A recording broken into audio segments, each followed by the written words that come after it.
Bonjour à tous, alors aujourd'hui je suis avec Isabelle Muller qui anime des ateliers d'écriture intuitive et vous allez voir que son changement de vie n'était absolument pas écrit. Bonjour Isabelle. Bonjour. Alors donc comme je le disais, aujourd'hui tu es la fondatrice de l'école de l'intuition en Suisse. En Suisse, voilà, c'est ça. Chemin vers le Euh, cœur.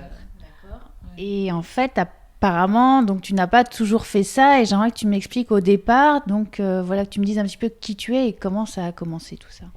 Alors effectivement, j'ai pas toujours fait ça c'est sûr. J'ai même pendant longtemps pas fait ça, puisque jusqu'à 48 ans, j'ai fait tout autre chose. J'ai travaillé en entreprise, consultante dans les ressources humaines. Enfin, j'ai eu plus de 10 ans en tant que directrice de ressources humaines, puis plus de 15 ans dans le développement personnel, dans l'accompagnement euh, des personnes à créer leur entreprise, enfin à se développer à l'intérieur des entreprises. Donc tout à fait autre chose finalement. Et donc, tu avais quand même déjà ce côté à aider les gens à avancer et à suivre leur chemin. Et Oui, oui. qu'est-ce qui a fait qu'à un moment donné, tu t'es dit, bah allez, j'arrête tout ce métier de consultante et je vais créer une école de l'intuition. Est-ce que ça t'est venu comme ça? Qu'est-ce qui s'est passé en fait?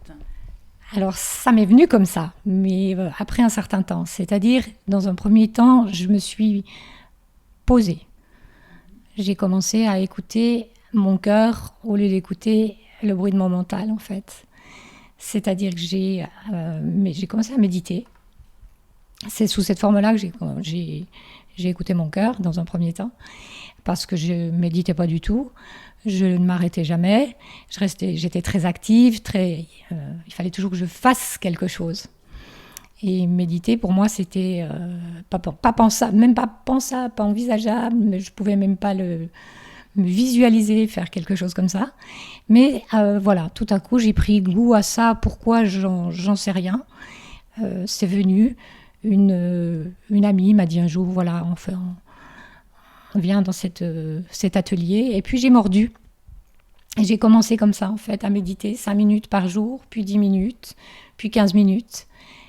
Et puis après, je ne sais plus, j'ai plus compté, en fait. Et qu'est-ce qui s'est passé? C'est qu'en écoutant son cœur, au lieu d'écouter le bruit de son mental, j'appelle ça comme ça, eh bien, on entend ce que le cœur a à dire. Et puis, j'ai commencé à recevoir des messages qui sont venus euh, après un an de méditation quand même. Ils ne sont pas venus tout de suite non plus, c'est sûr. Mais un jour, j'ai reçu très clairement, maintenant écrit. Et puis, ça a commencé comme ça. Voilà, je me suis mise à écrire en fait, sans savoir ce que je faisais. Je ne savais même pas ce qu'était l'écriture intuitive, je ne savais pas ce qu'était recevoir un message par channeling. Je ne connaissais rien plus que ça en fait par rapport à ça. Et en tout cas surtout, je ne savais pas que moi j'étais capable de faire quelque chose comme ça. Je pensais qu'il fallait être capable, si déjà, avoir un don, ou voilà, j'avais ces croyances-là par rapport à ces choses. Hein. Et avec le temps, je me suis aperçue que c'est pas forcément un don, ou alors si on appelle ça un don, tout le monde a ce don.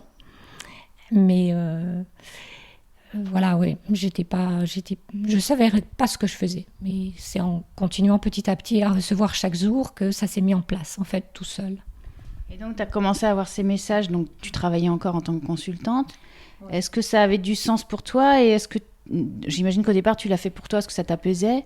Et est-ce qu'à un moment donné, c'est grâce à ces messages que tu as écrits qu'on t'a dit qu'il fallait que tu arrêtes ton métier et que tu fasses autre chose qui n'est pas forcément envisageable pour, voilà, pour le commun des mortels, quoi.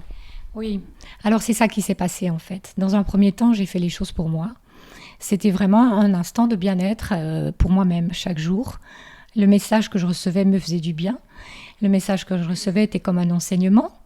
Euh, c'était un enseignement. Finalement, j'ai beaucoup changé, j'ai beaucoup évolué. J'ai pris conscience de beaucoup de choses pendant cette période, cette première partie, cette première année où j'ai fait ça pour moi seulement. Et puis, un jour, je reçois maintenant écrit transmets ce que tu vis. Et puis, je commence à transmettre ce que je vis. Qu'est-ce que c'est ça? Donc, il y a eu toute cette prise de conscience encore. Qu'est-ce que c'est de transmettre ce que je vis? C'était vraiment... J'ai fait les choses au départ vraiment... je me laissais un petit peu porter par tout ça, mais finalement sans avoir vraiment d'idée de ce qui allait se passer. Et j'ai suivi ce que je recevais par écrit, enfin ce que je recevais comme message.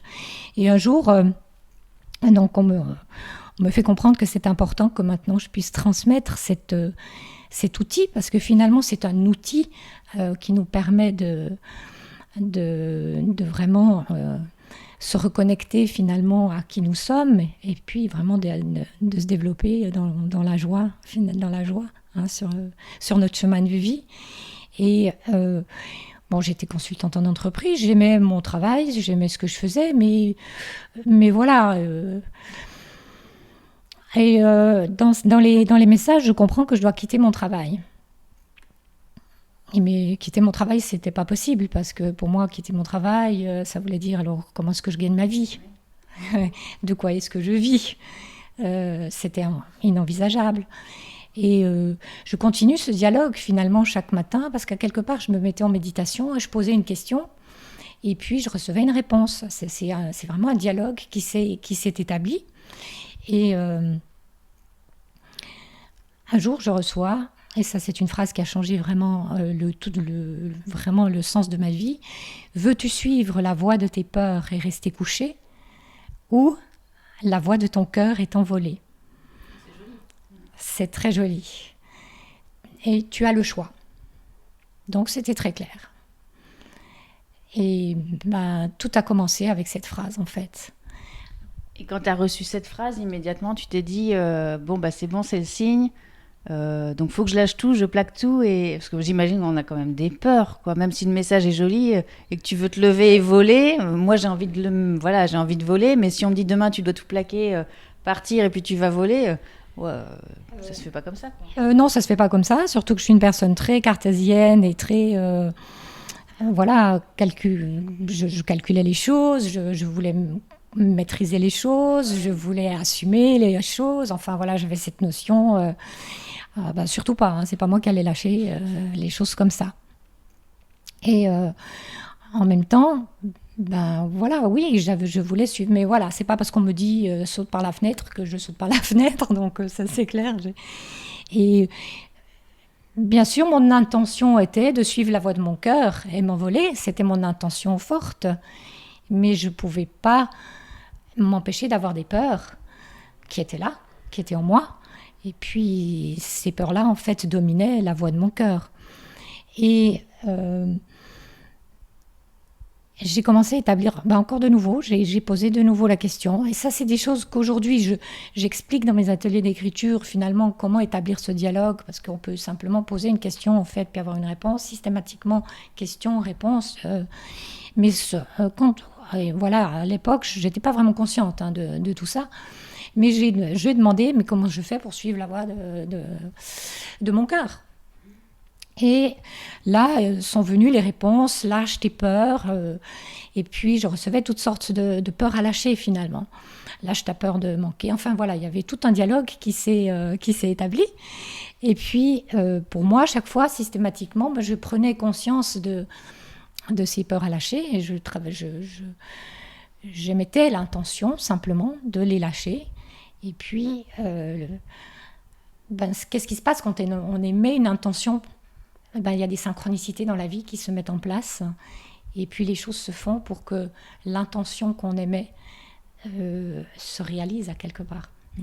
Mais dans cette période où tu as vécu un petit peu, reçu cet enseignement finalement, est-ce qu'il n'y a pas un moment où tu as eu des doutes en te disant c'est moi qui fabule, je suis complètement dingue, qu'est-ce que j'écris toute seule ? Est-ce que tu as osé en parler à ton entourage ? Et est-ce qu'autour de toi, les gens t'ont soutenu en te disant vas-y, fais confiance, ou alors c'est bon, arrête de yoyoter de la tête et retourne à ton boulot, quoi ? Alors même déjà moi, je pensais que je yoyotais de la tête, donc et bien sûr que je n'en parlais pas. Pendant 1 an et demi, je n'ai pas parlé de ce que je vivais, ça c'est à personne. Et même dans mon entourage proche, alors très proche, on était au courant, mais c'était vraiment l'entourage très proche. Sinon, c'était quelque chose que je gardais vraiment pour moi. Et j'étais pas non plus dans le... Ça me paraissait impossible de parler de ces choses-là. Mais j'ai émis l'intention, d'un jour pouvoir suivre la voie de mon cœur et de lâcher mes peurs. Et finalement, l'univers répond à nos intentions. Hein. Et c'est le message aussi aujourd'hui que je fais passer, la puissance de nos intentions. En fait, à quelque part, on n'a rien d'autre à faire que d'émettre les intentions. Et on a le choix, justement, le choix des intentions qu'on émet. Et puis, ça se fait, ça se met en place. Alors, pas forcément sous la forme dont on a envie, de la forme qu'on peut imaginer, mais ça se fait. Et pour moi, j'arrivais pas à quitter mon travail. J'arrivais pas à en parler, donc j'allais pas le quitter. C'était pas possible. Le vocabulaire était pas le même. Le vocabulaire que je recevais dans ces messages était un vocabulaire qui pour moi n'était pas transmissible en entreprise. Ça, c'était pas possible, et même pas seulement en entreprise, parce que je pouvais même pas le dire moi-même, même pour moi-même. Donc ça allait jusque là, l'enfermement pour moi. Et un jour, j'ai eu un signe, une synchronicité. J'ai fait un malaise. Je demandais à pouvoir écouter la voix de mon cœur, et il s'est trouvé que 2 heures avant d'aller travailler, j'ai eu un malaise cardiaque, en fait. Et je me suis... Ça fait en 2 secondes. Hein, je me suis vue avoir une attaque. Je me suis dit, non, tu ne vas pas faire... une attaque ici, tu vas pas te retrouver en chaise roulante. Voilà, ça a défilé dans ma tête, en chaise roulante. Voilà, j'ai eu les symptômes de la crise cardiaque, hein, vraiment les symptômes. J'en ai eu aucune séquelle. Mais c'est cet événement-là qui a fait, parce que après ça, je ne suis plus jamais allée travailler. Mais en fait, c'est marrant, c'est quelque chose que j'ai remarqué chez les gens que j'interviewe et qui ont des changements de vie. Très souvent, en fait, quand ils ont envie, mais qu'ils refusent et qu'ils restent dans l'ancienne vie, la vie, à un moment, les met au pied du mur. Et très souvent, c'est un problème de santé. Il y a un gros truc qui leur tombe dessus. Et c'est comme si, maintenant, tu n'as plus le choix. On t'immobilise, on te fout par terre pour que tu acceptes de basculer. Et c'est dommage qu'il faille en arriver là. Moi, des fois, j'y pense, en me disant, quand je sais que j'ai des choses à travailler, et là où je dois aller et où je ne veux pas, je me dis... Attends pas d'avoir un problème de santé, parce que je le vois autour de moi. Hein, et les plus grands maîtres spirituels, très souvent, ont frôlé la mort avant d'être dans leur mission de vie. Donc, je retrouve vraiment dans ton témoignage ce que j'entends en fait à chaque fois. Oui, je pense que... Oui. Voilà, il nous faut quelque chose de fort pour faire peut-être un choix. Hein. Tant qu'on est dans un confort, même si c'est un confort qui n'est pas forcément très confortable, voilà, tant que c'est pas... On y reste dans l'histoire. Mais... ouais. Et quand tu as eu donc, ce problème de santé, donc tu as lâché ton travail de consultante, est-ce que ensuite les choses se sont mises en place de façon fluide, comme si tu te dis, mince, tu as accepté, est-ce que là-haut ils t'ont fait des cadeaux en disant, bon allez, maintenant tu as fait l'effort, on t'aide, ou est-ce que ça a continué à être difficile en fait pour créer ton école de l'intuition et en vivre comme tu le fais aujourd'hui? Alors, oui, les difficultés, enfin, si on peut dire ça comme ça, ont continué, dans le sens que tant qu'on n'est pas parfaitement dans l'alignement, quand on n'est pas parfaitement dans l'expression de qui l'on est, eh bien, ça coince. Hein, quand c'est pas parfaitement aligné, ça continue à coincer. Donc, bien sûr, j'ai plus pu aller travailler. Enfin, j'ai pris la décision, j'ai eu la force de plus aller travailler. Alors, les choses se sont mises en place. Évidemment, tout de suite, par contre, par rapport à la mise sur pied, j'ai pu réaliser tout de suite le site internet, poser les ateliers, enfin les choses qui sont proposées, c'est venu à moi. Tout ce que je propose sur le site, c'est vraiment ce que j'ai reçu en écriture. Il n'y a rien que j'ai réfléchi, puisque je ne savais pas... Moi, s'il y a 3 ans en arrière, tu me disais tu vas donner des cours d'écriture intuitive, j'aurais dit c'est quoi? Donc tout l'enseignement en fait m'est venu au jour le jour. Mais j'ai continué à être pas tout à fait dans l'acceptation de tout ça. Par exemple, avec le vocabulaire que j'utilisais dans la présentation de mon activité.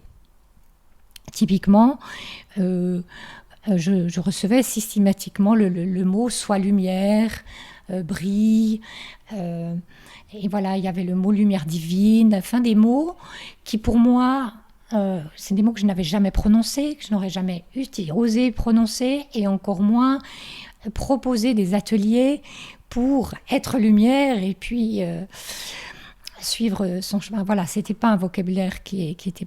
Alors, bien que je recevais tout, voilà, tout l'enseignement par message, j'enlevais sur mon site le mot lumière, j'enlevais l'expression divine, je changeais un tout petit peu les choses pour que ça soit corporate, d'accord?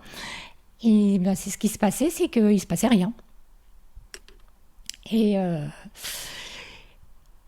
comme il se passait rien, ben, j'ai posé la question.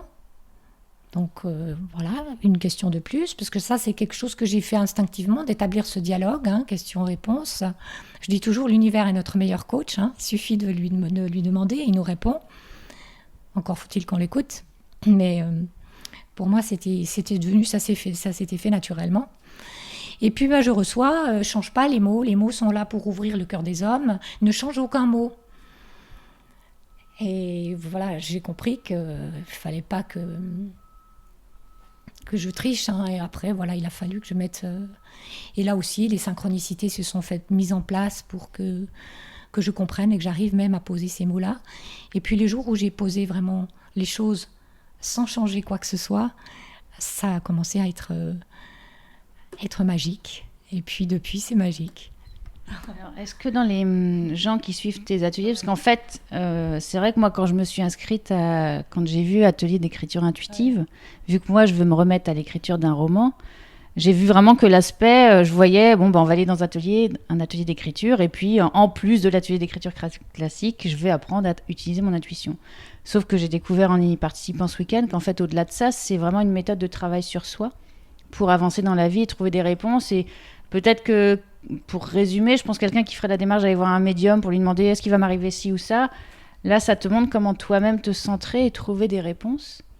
Et est-ce que toi, par rapport à tous les gens que tu as pu avoir en atelier, et si tu as un suivi, tu as accompagné des gens, par exemple, dans un changement de vie, où tu as vu des transformations et des évolutions sur les gens que tu as pu aider? Alors déjà, la mienne, ça a été un exemple, hein, parce que c'est vraiment les messages qui m'ont permis justement de me transformer, de faire ce travail sur moi. Et j'ai aujourd'hui, parce que j'ai quand même eu dans plusieurs centaines maintenant de personnes qui ont suivi les ateliers, et il y a des belles transformations, il y a des belles histoires, il y a des très très belles histoires, des personnes qui se sont lancées dans des projets, des créations, des choses qui existent aujourd'hui, qui sont juste splendides.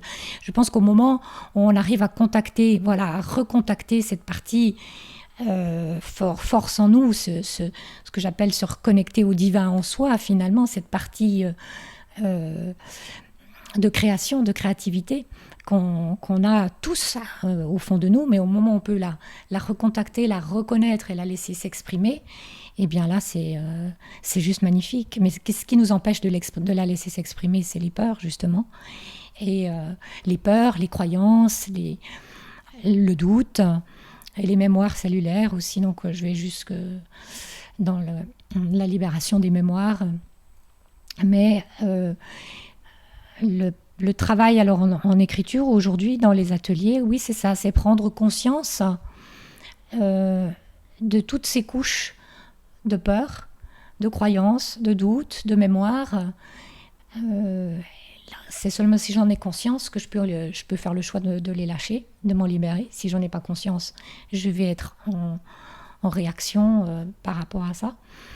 Mais si je suis en conscience de tout ça, je peux faire le choix de m'en libérer pour laisser place à la créativité. Et l'écriture, les messages que l'on reçoit, finalement, mettent toujours en conscience, amènent toujours en conscience, en lumière, des peurs, des croyances, des doutes, des mémoires qu'on peut ensuite lâcher, quoi. Et par rapport à l'atelier, alors on comprend par rapport à ce que tu as dit qu'en fait cet atelier et le fait de recevoir les messages passe par la méditation. Moi, je suis quelqu'un, je pense tout le temps, j'ai énormément de mal à méditer et j'ai participé à l'atelier, j'ai réussi. Est-ce que tu peux donner des conseils justement aux personnes qui peut-être aimeraient suivre ton atelier mais qui sont réfractaires à la méditation ou qui même veulent méditer toutes seules chez elles mais qui ont beaucoup de mal? Est-ce que tu peux donner 2-3 clés? Parce que je trouve que ta méthode est vraiment assez formidable par rapport à ça. Oui, alors, pourquoi? Parce que je transmets ce que j'ai vécu. Et moi, je n'ai pas réussi à méditer Jamais, jamais de ma vie. Jusqu'à l'âge de 48 ans, c'est pas possible pour moi. Donc, je pense que c'est ce que je dis. Si moi j'ai réussi, c'est que tout le monde peut le faire. J'étais justement, comme beaucoup, tellement dans le mental, en pensant, et puis dans cette idée, mais pour moi, méditer, c'était ne rien faire. Donc, enfin, ça n'allait pas. Donc, c'est vrai que je pense que je transmets uniquement ce que je vis. Donc, forcément, ça marche aussi pour l'autre. Si ça marche pour moi, ça marche pour tout le monde. Hein. C'est pas de la théorie, c'est vraiment du vécu. Et pourquoi faire de la méditation pour recevoir les messages? C'est parce que c'est le mental. Parce qu'on est tous connectés. On est tous capables de recevoir des messages. C'est pas une question d'être capable. On en reçoit tous. Comme je dis, on est tous sous la douche. Hein, on a ce flux de messages. Voilà, on est toujours connectés. Simplement, on a mis le couvercle et on n'entend pas. Et c'est le mental, le couvercle. Hein. Et la méditation permet de lâcher le mental. Donc, pour méditer, je pense déjà, c'est de comprendre que méditer, c'est pas compliqué. Parce que souvent, on croit que c'est très compliqué. J'entends, ah oui, mais moi, je suis pas capable. Il y a pas d'être capable ou pas capable. Méditer, c'est simplement déjà décider juste d'accepter de se poser et puis de regarder la flamme d'une bougie, par exemple, même les yeux ouverts pendant 3 minutes, c'est déjà méditer. C'est d'ailleurs comme ça que j'ai commencé. Je méditais 5 minutes. Je crois que j'ai dû commencer même par 3 minutes.